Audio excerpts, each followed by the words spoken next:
Obviously, there are a lot of people there who think that you committed outright fraud.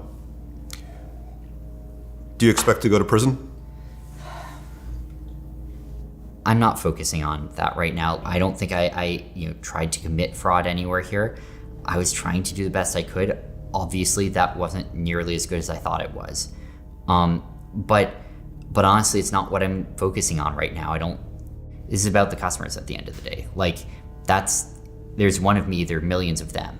And I don't think it's right for me to be focusing on what happens to me here. I think I should be focusing on what can be done for customers. Sam Bankman-Fried, the former CEO of FTX, has been through a whirlwind for a few months as his cryptocurrency exchange went from a billion-dollar company to filing bankruptcy in a relatively short period of time. However, Sam is now back, and he has something to say about the whole ordeal. SBF only very recently posted the initial blog entry to the personal Substack page of his blog. He tries to give his viewpoint on how everything could have gone so wrong at FTX. Welcome back to Market Empire. This move comes after a difficult time for the young CEO who has been engaged in controversy following allegations that he and his firm stole billions of dollars from their customers.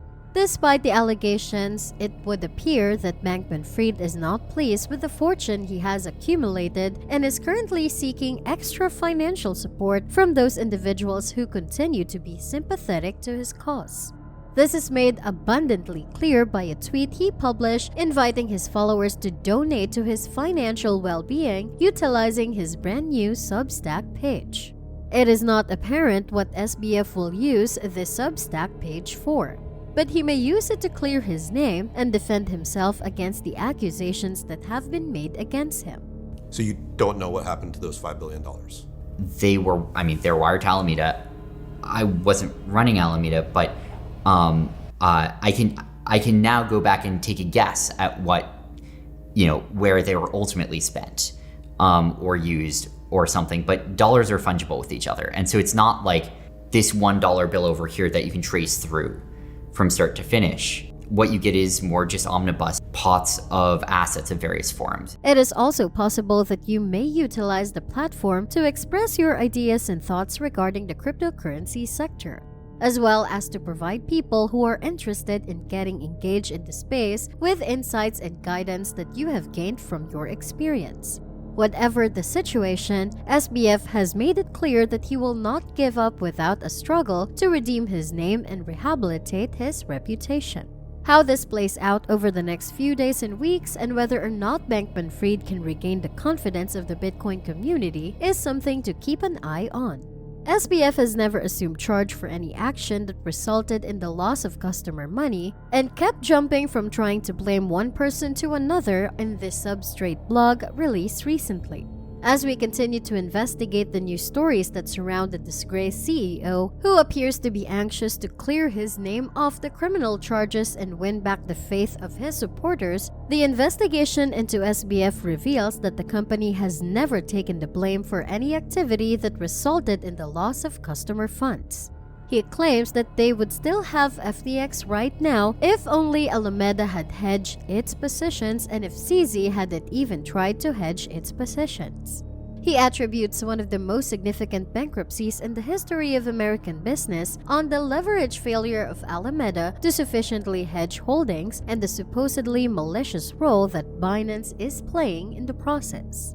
As a quick review, the cryptocurrency exchange known as FTX kept a secret, synergistic relationship with Sam Bankman-Fried's crypto trading arm known as Alameda Research. The arrangement comprised intertwined funds at Silvergate Bank, which allowed Alameda to borrow FTX customer assets after posting protection in the form of illiquid tokens, including FTX's in-house FTT coin.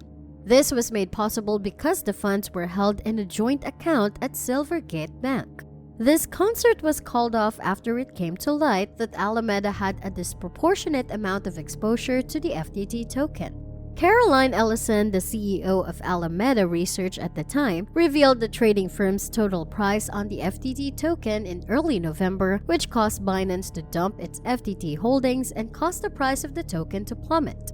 This action invited a veritable onslaught of speculative attacks, which led to Alameda's inability to pay off its liabilities as its collateral lost its value and ultimately led to FTX being forced to declare bankruptcy.